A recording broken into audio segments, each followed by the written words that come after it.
గౌతమ్ గారు నమస్తే సార్. నమస్తే అండి.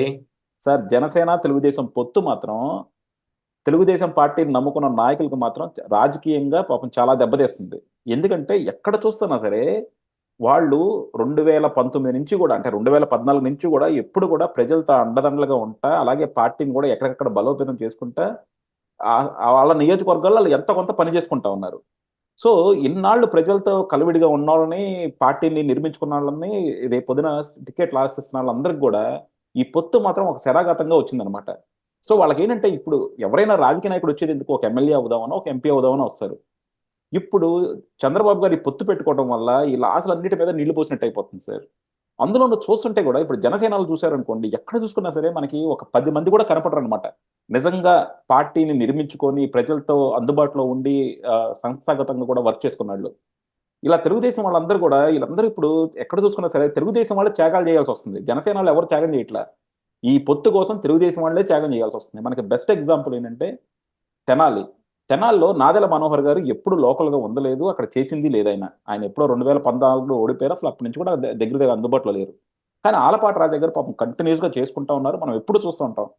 ఎవరైనా సరే ఒకళ్ళు వార్తల్లో ఎక్కువ ఉంటున్నారు ప్రతిపక్ష అభ్యర్థి అంటే మాత్రం ఆయనే. కానీ ఈరోజు అలాంటి ఆయన కూడా ఆయన సీట్‌ని నాదెళ్ల మనోహర్ గారికి త్యాగం చేయాల్సిన పరిస్థితి వచ్చిందనమాట.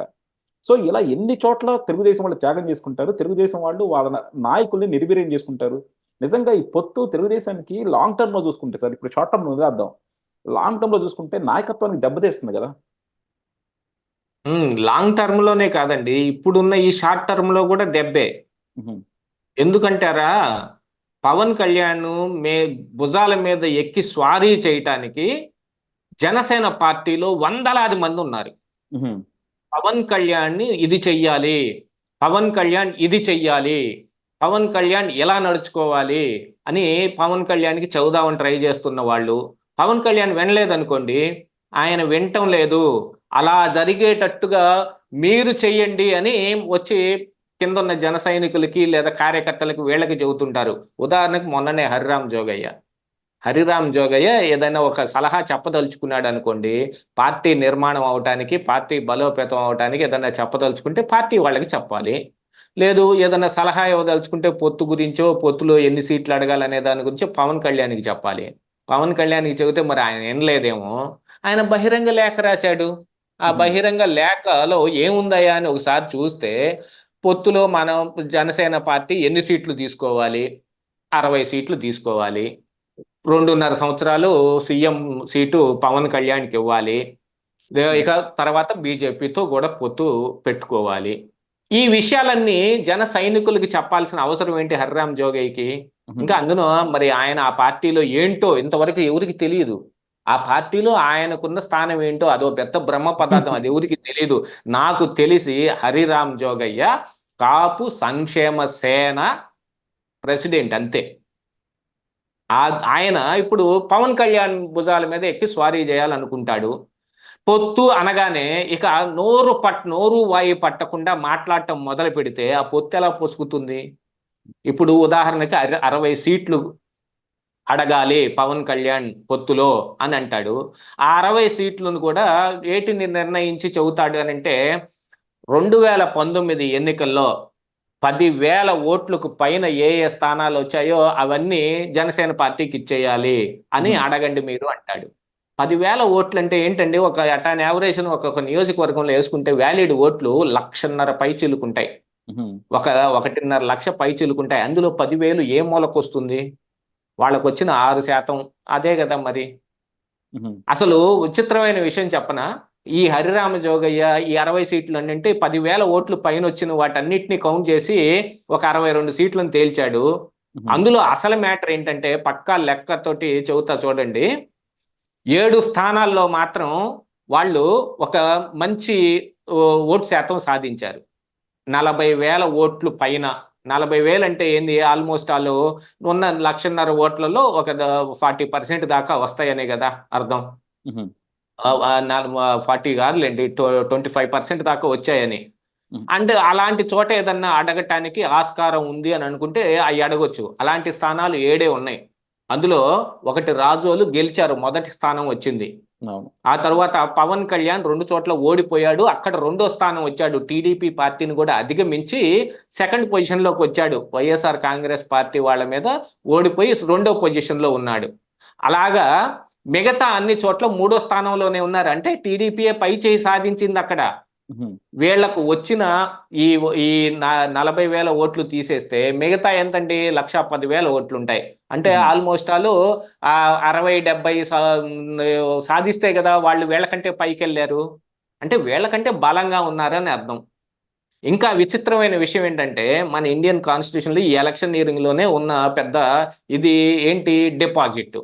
ఆడికి డిపాజిట్లు కూడా రాలేదురా అని ఏ జ్ఞానంగా మాట్లాడతారు. ఎవరన్నా డిపాజిట్ కోల్పోయాడు అనంటే, వాడు డిపాజిట్లు కూడా తెచ్చుకోలేకపోయాడురా అని. డిపాజిట్ సాధించాలి అన్నా గూడా 30,000 ఓట్లు రావాలి. అలాగా 30,000 ఓట్లు వచ్చిన స్థానాలు 13 ఉన్నాయి వాళ్ళకి. ఏది నేను చెప్పిన ఈ 40,000 ఓట్లుతో కూడా కలిపి అంటే ఆ 7 ప్లస్ 6 మొత్తం 13 చోట్ల వాళ్ళకి డిపాజిట్లు తిరిగొచ్చింది. హుహు. మరి ఈ 60లో ఈ 13 తీసేస్తే మిగతాయన్నీ ఎందుకు కనీసం డిపాజిట్ కూడా రాలేదనేగా. ఈ అందులో 25,000 రానివ్వండి, 18,000 రానివ్వండి, 10,000 రానివ్వండి, 12,000 రానివ్వండి, ఏదైనా డిపాజిట్ రాలేదు. ఆ డిపాజిట్ గూడా సాధించలేని స్థానమే తీసుకొని ఏం జేస్తారు వాళ్ళు? అసలు ఏమి అర్థం గాని పరిస్థితి అనమాట. రాజకీయాలంటే ఒక పిల్ల బొమ్మలాటలు లాగా మాట్లాడి అవతల పాడేస్తారు. ఇంకా అదేమిటంటే ఒక చిన్న లాజిక్ ఒకటి చెప్పబోయాడు 'హరిరామ్ జోగయ్య' గూడా. ఆ టీడీపీ అభ్యర్థి ఎందుకు ఓడిపోయాడు? అంటే మన 10,000 ఓట్లు మనం సాధించటం మూలాన అతనికి అవి రాలేదు కాబట్టి అతను ఓడిపోయాడు. మన ఇప్పుడు పొత్తులో మన ఓట్లన్నీ అలా ఏపిస్తే గెలుస్తాడు గదా! ఆ హ్మ్. గెలిచే స్థానం మన 10,000 కీలకం గదా! అంటాడు. హ్మ్. ఇంత దిక్కుమాలిన సమాధానం నేనెక్కడ చూడలా. అసలు నీ కానీ 10,000 తోటి సంబంధం హ్మ్. లేకుండా, ఓడిపోయిన ఆ టీడీపీ అభ్యర్థి సాధించిన ఓట్లతో సంబంధం లేకుండా గెలిచి పైన ఒకడున్నాడు వైఎస్ఆర్ కాంగ్రెస్ పార్టీ అభ్యర్థి. అతనికేడ నుంచొచ్చాయి? నాకు ఎక్కడైనా సరే మనకి పార్టీలకేంటంటే ఒక ఫిక్స్‌డ్ ఓట్ బ్యాంక్ ఒకటుంటుంది. కేవలం 2019లో టీడీపీ సాధించింది కేవలం 23 సీట్లే అయినా గూడా 39% ఓట్లొచ్చాయి. దానికి ముందు 2014లో జగన్మోహన్ రెడ్డికి ఇలాంటి పరిస్థితి ఏర్పడింది. అంటే మధ్యలో న్యూట్రల్ ఓటర్లు కొంతమందుంటారు. ఎవరు గెలుస్తారో వాళ్ళు గట్టిగా గెస్ చేసి ఊహిస్తారు. వాళ్ళు ఎవరినో ఒకడిని నమ్మితే వాళ్ళే గెలుస్తారు. వాళ్ళకే వాళ్ళు ఓటేస్తారు. అలాగా ఓట్లు పడితే జనసేన పార్టీ 10,000 ఓట్లతోటి సంబంధం లేకుండా టీడీపీ అభ్యర్థి పైకెళ్తాడు. వైఎస్ఆర్ కాంగ్రెస్ పార్టీ అభ్యర్థి కిందకొస్తాడు. ఏది టీడీపీ పార్టీని గనక నమ్మితే. ఒకవేళ నమ్మలేదు. టీడీపీ రెండో ప్లేస్‌లోనే ఉంది. మీ 10,000 ఓట్లు వాళ్ళకి తోడైనా మరి పైన అతనున్నాడు గదా! హుహు. ఓడిపోయిన టీడీపీ అభ్యర్థి యొక్క ఓట్లను మీ ఓట్లు కలిపినా గూడా అతనికి మించేం పోవట్ల. అతను పైనే గెలుస్తానే ఉన్నాడు. ఇలాంటి ఒక పిచ్చి లెక్కలన్నీ చెప్పి వాళ్ళు ఏం మాట్లాడతారో వాళ్ళకే అర్థం గాదు. అలాంటిది మీరు ఉదాహరణ జెప్పారు తెనాలి మా నాదెళ్ల మనోహర్ అని. కొన్ని కొన్ని సార్లు ఏమవుతుందంటేనండి, పొత్తు ధర్మంలో కొన్ని వదులుకోవాల్సిన అవసరం ఉంటుంది. అలాంటప్పుడు అవతల పార్టీ గూడా ఏం జేస్తుంది, ఆయన బుజ్జగించో, ఇంకొక సీట్ ఇస్తామనో, లేపోతే వేరే చోట నిలబెడతామనో, లేపోతే ఎమ్మెల్సీ ఇస్తామనో, లేపోతే రాజ్యసభకు పంపిస్తామని ఏదో ఒకటి వాళ్ళు చెప్పుకుంటారు. కొన్ని కొన్ని చోట్ల అలా వదిలేయాలి. కానీ 60 స్థానాలు వదిలేసుకుంటే ఎలాగా? యాహ్! 60 కానీ స్థానాలు వదిలేసుకుంటే ఇక్కడ నాకు రేపు వీళ్ళు గెలవలేకపోయారనుకోండి, హ్మ్. టీడీపీ వాళ్ళు రెబెల్స్ అయ్యి వీళ్ళు గెలవలేకపోయారనుకోండి, అవతల జగన్మోహన్ రెడ్డి అధికారం అలాగనే కొనసాగుతుంది. మరి ఆ విషయం గుర్తుండదా? ఇవన్నిటిని కూడా దృష్టిలో పెట్టుకొని నాకు తెలిసి పవన్ కళ్యాణ్ ఒక 25 సీట్లకు గనక కన్ఫైన్ అయ్యుంటే రేపు గట్టిగా పోరాడి అధికారం కూడా సాధించుకోవచ్చు. ఆ తర్వాత 5 సంవత్సరాలు పార్టీని బలోపేతం చేసుకొని ఇక పొత్తులతో పనే ఉంది. సొంతగానే గెలిచి సీఎం అవ్వచ్చు గదా! యాహ్! ఇక కానీ ఇక్కడ 2.5 సంవత్సరాలు సీఎం ఎందుకు పంచుకునేది? యాహ్! ఇక్కడ ఒకటి సార్ అంటే మీరు ఇందాక చెప్పినట్టు ఏంటంటే నిజంగా జనసేన మధ్యను హరిరామ్ జోగయ్య గారి మధ్య ఉన్న కనెక్షన్ నాకు అర్థం కాదనమాట. ఎందుకంటే ఆయన ఒక కాపు సంఘానికి ప్రెసిడెంట్ గానో దేనికో ఉన్నారు. ఈయనేమో ఒక పార్టీ నాయకత్వానికి ఉన్నారు. కానీ ఆయన ఆల్మోస్ట్ డిక్టేట్ చేస్తా ఉంటారనమాట. పవన్ కళ్యాణ్ గారు ఏంటంటే ఆయన ఏ లెటర్ రాసినా ఆయనకి ఫోన్ చేసి మాట్లాడటం, ఆయన్ని బుజ్జగించుకోవటం ఇయన్నీ చాలా ఎక్కువైపోతా ఉన్నాయన్నమాట. సో క్లియర్‌గా ఇండికేషన్ ఏంటంటే పవన్ కళ్యాణ్ గారికి కాపు ఓట్లు కావాలన్నది ఒక ఇండికేషన్ అక్కడ క్లియర్‌గా కనబడుతుంది. అలాగే ఆయన శాసిస్తున్నట్టు కూడా కనబడుతుంది. సో ఇలాగే ఇప్పుడు తెలుగుదేశం వైపు నుంచి కూడా రేపొద్దున ఎవరో ఒకళ్ళు ఇలాగే కామెంట్స్ చేస్తా ఉన్నారనుకోండి, జన సైనికులు ఊరుకుంటారా? ఇక్కడ నిజంగా చూస్తుంటే తెలుగుదేశం వాళ్ళే చాలా మెచ్యూరిటీగా బిహేవ్ చేస్తున్నారు. వాళ్ళు ఎంత కవ్విస్తున్నా సరే వీళ్ళు కొద్దిగా సరే వాళ్ళు కొంచెం కొత్త కదా, ఆవేశంగా ఉన్నారు కదా అని చెప్పి చూసి చూడనట్టు ఉంటున్నారు. కానీ పవన్ కళ్యాణ్ గారు కూడా ఒక్కోసారి కావాలని ఆయన ఆయన మీద పెట్టి ఈయన అనుకున్న బాణాలు పేలుస్తున్నారేమో అనిపిస్తుంది అనమాట. నిజమే, అలా కూడా అయ్యుండొచ్చు. అంటే ఇప్పుడు మనం డైరెక్ట్ గా చెప్పలేనప్పుడు ఏం చేస్తామండి, మరొకరి చేత చెప్పిస్తాం, అవును. మరొకళ్ళ చేత చెప్పిస్తాం. అలాగ చెప్పించే దానికి ఈయన పెట్టుకున్నారేమో, మనం చెప్పలేం దాని గురించి. అది ఇక ఆయన ఇష్టం. ఈ పొత్తు కూడా అసలు ఇప్పుడు ఏముంది, 60 సీట్లే ఉంది. చంద్రబాబు నాయుడు కోరుకొని 100 సీట్లు నీకు ఇచ్చేస్తాను పో పవన్ కళ్యాణ్, నువ్వే గెలుచుకొని వచ్చేయి అని అన్నా కూడా మనకేం అభ్యంతరం ఏమి లేదు. పొత్తులో వాళ్ళ ఇష్టం, అది ఆ రెండు పార్టీలు చూసుకోవాల్సిన అంశం. కాకపోతే ఎప్పుడైనా సరే ఒక ఒక ప్రక్రియ అని ఒకటి ఉంటుంది. దేనికైనా కూడా ఒక ప్రొసీజర్ ఉంటుంది. ఆ ప్రొసీజర్లో చేస్తేనే కెమిస్ట్రీ కావచ్చు, ఫిజిక్స్ కావచ్చు, మ్యాథమెటిక్స్ కావచ్చు, బయాలజీ కావచ్చు, దేనికైనా సరే ఒక ప్రక్రియ. 9 మాసాలు మోసి కంటేనే బిడ్డ, లేకపోతే బిడ్డ కాదు. అది మరి బయటకి ఎలా వస్తుందో చెప్పలేము. అంత పరిపక్వత లేని రాజకీయాలు చేయటం అనేది, ఈ చిరంజీవి పిఆర్పిలో ఉండగా అలానే ప్రజారాజ్యం పార్టీ పెట్టినప్పుడు అలాగనే జరిగింది. ఎందుకంటే పక్కన వీళ్ళంతా ఉన్నారు. ఇప్పుడు జనసేన పెట్టి పవన్ కళ్యాణ్ చేస్తున్నా కూడా అదే పరిపక్వత లేని రాజకీయాలు పక్కన వీళ్ళే ఉంటున్నారు.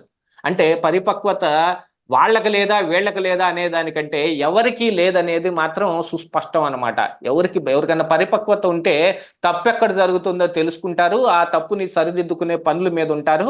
అప్పుడైతే ఇంత దూరం 10 సంవత్సరాలు పెట్టినా కూడా ఇంకా పార్టీ నిర్మాణం కూడా లేకుండా అలానే ఉండాల్సిన గతి జనసేన పార్టీకి ఉండదు. డెఫినెట్ గా సార్. లేకపోతే గెలిచిన 18 సీట్లను తీసుకెళ్లి కాంగ్రెస్ పార్టీలో కలిపేసి అతను ఒక కేంద్ర మంత్రి పదవి తీసుకొని అందులో జాయిన్ అయిపోవటానికి ఆయనకి అవసరం ఉండదు. పరిపక్వతే ముఖ్యం. ప్రజా శ్రేయస్సు, పరిపక్వత, మనం ప్రజల కోసం ఏం చేయగలగటానికి మనం సిద్ధంగా ఉన్నాము అనే దాన్ని కూడా ఆలోచించుకోవాలి.